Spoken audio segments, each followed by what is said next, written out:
And I'm gonna look at you or the camera? Yeah, you can look at me. Okay, all right. Yeah. So I'm Tyler Chan, who's 22 years old. As you know, I come from New Jersey and New York at the same time because I grew up in both. Which is impossible. Yeah, he said it's impossible, but I'm living proof of it. And I'm a documentary photographer and also somebody who's really family oriented and has grown up with values that are really living by the values of my culture and my heritage. Tradition is really important to me. So through my work, I aim to break stereotypes and empower my community, whether it's Chinese community or rap music community.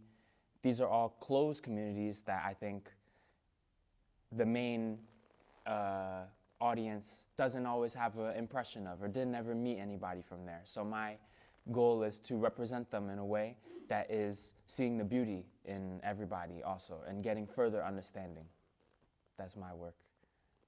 Well, I remember also the story that I told you is one that I tell often to first introduce myself because I've also experienced seeing a lot of other Asian kids growing up with me. Even though in my high school it was very few of us, I sometimes observed, even on the internet, that people would make a mockery of their own identity because it's like so internalized that everyone's making fun of me, so I'm gonna, maybe that's like a defensive way or something, but to me, I would say growing up as a child, I was a little bit like that, and already just feeling that because I'm Chinese, I was like the laughing stock or a joke. That thing was a joke. It was like a not taken serious at all.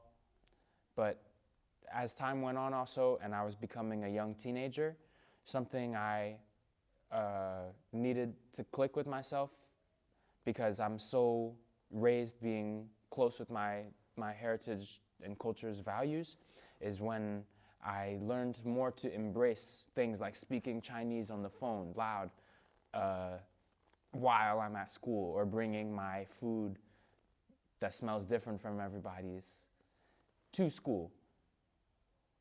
And I don't know, not be ashamed of like my grandfather even. Everybody, how he looks, how we look different in these places, they were making fun of us. So it made me back down, but actually it's kind of like you will only live one time and you have to do this. I want to speak up with my life and my voice.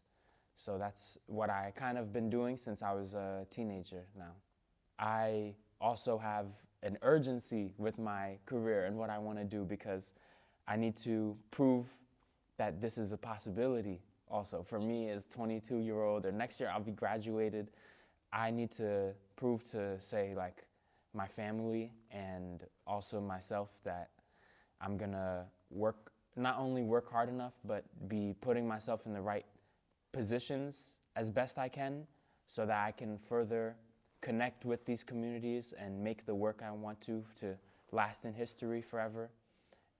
And I need to make a living for myself also.